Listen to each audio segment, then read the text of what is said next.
تبارك الذي نزل الفرقان على عبده ليكون للعالمين نذيرا۔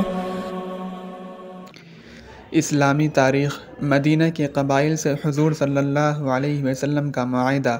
مدینہ طیبہ میں مختلف نسل و مذہب کے لوگ رہتے تھے۔ کفار و مشرکین کے ساتھ یہودی بھی ایک لمبے زمانے سے آباد تھے۔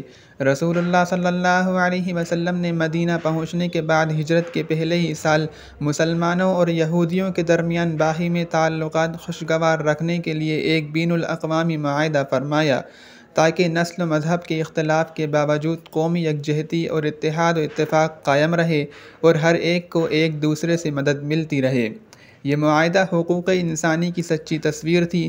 تمام لوگوں کو پورے طور پر مذہبی آزادی حاصل تھی۔ شہر میں امن و امان و عدل و انصاف قائم کرنے اور ظلم و ستم کو جڑ سے ختم کرنے کا ایک کامل و مکمل قانون تھا، بلکہ اس کو دنیا کا قدیم ترین باقاعدہ تحریری دستور کہا جا سکتا ہے، جو مکمل شکل میں آج بھی موجود ہے۔